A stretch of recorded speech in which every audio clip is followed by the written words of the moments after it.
Basil Hallward was working in his studio on a portrait of a beautiful young man when he was visited by his pleasure-loving friend, Lord Henry Wotton. Henry was very impressed by the portrait and wanted to meet this charming youth, Dorian Gray. This worried Basil. It is the best work you've done. I must see Dorian Gray.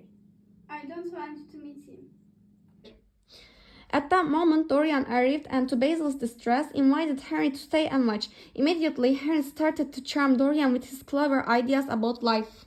Lord Henry, are you really such a bad influence as Basil says? I believe the only way to get rid of temptation is to yield to it. Basil continued painting, but Dorian was tired and went into the garden. Henry followed. Youth is the one thing worth having. You beauty will go.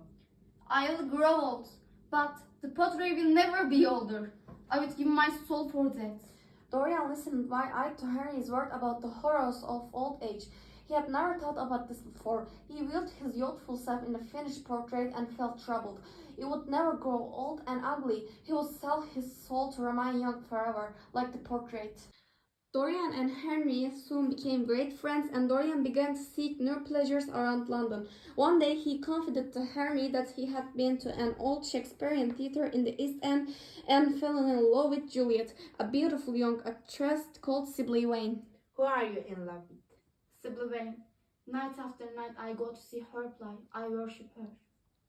Sibyl lived with her poor mother and brother James, who was preparing to sail to Australia. James was frightened for his blood sister. She had told them of her great love of Prince Charming, whose real name she didn't know, but who came to see her play each night. Will see? I'm sure he means you no good. If he does you any wrong, I will kill him. Oh yeah, I love Prince Charming. Finally, Dorian asked Sibyl to marry him, and she said yes. He invited Henry and Basil to see her act so they could see why he had fallen for her. She looked lovely as Juliet. Then she spoke.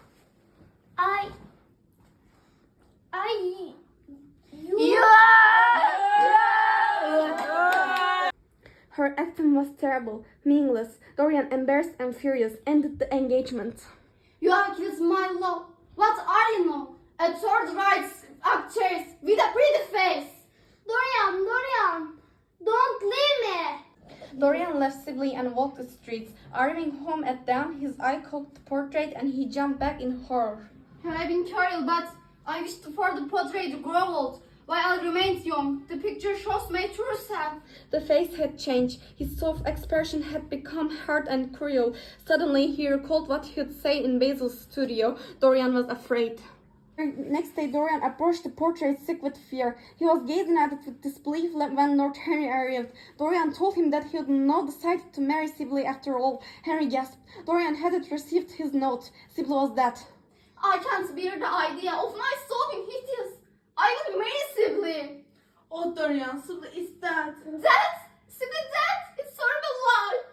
Years passed. Dorian trying to drown his guilty in a life of pleasure and scandal. Basil came to comfort him about his evil ways and reacted with horror when Dorian revealed the now hideous portrait. I don't believe it's my picture.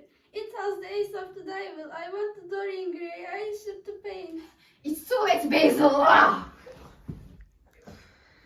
In a fit of rage, Dorian blamed Basil for all his suffering and stabbed his friend to death. Basil's body lay beneath the portrait, which was now sweating blood. A curious and desperate Dorian contacted a former doctor friend, Alan Campbell, and managed to blackmail the horrified man into helping him to get rid of Basil's body.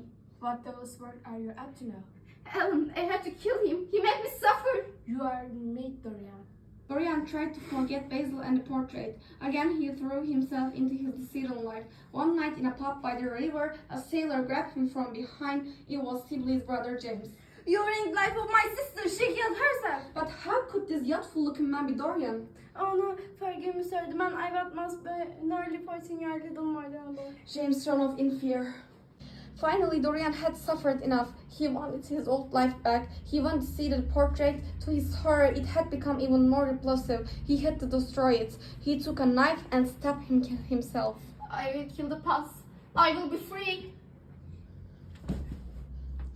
The police found the body of an ugly, wrinkled old man beneath a perfect portrait. It is Dorian Gray.